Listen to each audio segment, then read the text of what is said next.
vous vous lancez dans la lecture audio de l'analyse littéraire de La jeune fille à la perle, célèbre ouvrage de Tracy Chevalier. Au fil de cette lecture, vous découvrirez dans un premier temps une brève mise en contexte de l'œuvre et son auteur.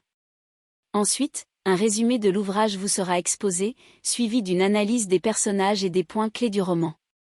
Une fois ces différents points abordés, il ne nous restera plus qu'à conclure cette écoute par quelques questions qui pourront alimenter encore davantage votre réflexion. L'auteur. Tracy Chevalier est une auteure américaine née en 1962 à Washington. Après des études d'anglais dans l'Ohio, elle quitte les États-Unis pour l'Angleterre où elle vit depuis 1984. Elle a tout d'abord travaillé dans le monde de l'édition avant d'entamer un MA en création littéraire à l'université d'East Anglia.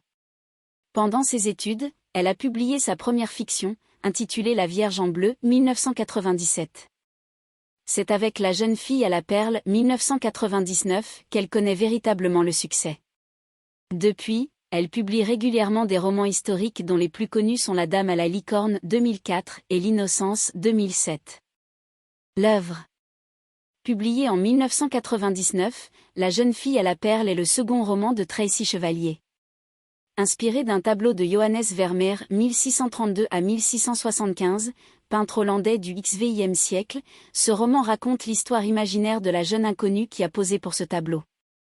En effet, aujourd'hui encore, les historiens de l'art n'ont aucune information concernant le modèle qui a posé pour le célèbre peintre. C'est un roman historique, écrit à la première personne, qui retrace le destin de Grillet, une jeune servante de 16 ans, depuis son entrée au service des Vermeer jusqu'à la mort du peintre. La jeune fille à la perle a fait l'objet d'une adaptation cinématographique de Peter Weber, en 2002, dans lequel Scarlett Johansson joue le rôle de Grillet et Colin Firth, celui de Johannes Vermeer. Résumé. 1664. À Delft, Grillet, 16 ans, apprend qu'elle va être placée comme servante chez le peintre Johannes Vermeer parce que sa famille est ruinée, un accident a coûté la vue à son père qui était faïencier. Ses nouveaux maîtres viennent la rencontrer alors qu'elle aide sa mère à la cuisine. Le lendemain, elle quitte sa famille. Son père lui offre un carreau de faïence sur lequel sont représentés deux enfants, Grillet et son frère cadet, Franz. À son arrivée, Grillet rencontre les enfants des Vermeer, qui jouent devant la porte, ainsi que Tanek, l'autre servante. Celle-ci l'introduit auprès de Maria Tin, la mère de Katharina Vermeer, mais surtout, la véritable maîtresse de maison. Après avoir reçu les premières informations sur ses tâches quotidiennes, Grillet part au canal, accompagné des enfants et se fait chahuter par Cornelia, la seconde fille des Vermeer. Grillet la gifle pour lui faire comprendre qu'elle ne se laissera pas faire et prend alors conscience que Cornelia risque de lui attirer des ennuis. Le deuxième jour, Grillet découvre l'atelier du peintre, dans lequel elle devra faire le ménage en veillant à toujours replacer les objets à la place exacte où ils se trouvaient avant son passage. Ce sera sa tâche principale au sein de la maison. L'après-midi, elle se rend au marché avec Tanek qui lui présente le boucher et le charcutier fréquentés par la famille. Grillet rencontre ainsi Peter, le fils du boucher qui, plus tard, deviendra son mari. Le dimanche, Grillet retourne chez ses parents pour le dîner et leur remet l'argent gagné la semaine. Elle retrouve également sa jeune sœur, Agnès. Un jour, Vermeer, travaillant à l'aide d'une chambre noire, invite Grillet à regarder au travers et lui explique son fonctionnement. C'est le début de la complicité entre le peintre et la jeune fille. Quelques jours plus tard, Grillet apprend par Peter fils que la peste a envahi le quartier de ses parents et que les autorités vont le placer en quarantaine.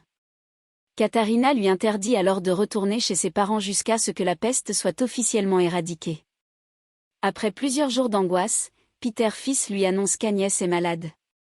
Le tableau sur lequel Vermeer travaillait depuis l'arrivée de Grillet est terminé. Son commanditaire, M. Van Ruijven, est le grand mécène du peintre. Alors qu'il vient voir le tableau achevé, il aperçoit Grillet et tombe son charme. Agnès meurt à la fin de l'été.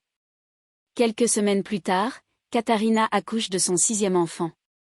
On organise un grand repas pour fêter l'événement. Peter fils vient livrer la viande à la maison. Comme Grillet sort pour l'accueillir, Vermeer quitte lui aussi la maison et surprend le sourire du jeune boucher. La jeune fille perçoit immédiatement une tension entre les deux hommes. 1665. Un jour de janvier particulièrement froid, alors que Grillet va chez l'apothicaire chercher des remèdes pour les enfants, Vermeer lui demande de lui ramener des ingrédients pour ses couleurs. Nous espérons que vous avez apprécié cet aperçu. Pour continuer à écouter ce livre audio sur Google Play Livres, utilisez le lien dans la description de la vidéo.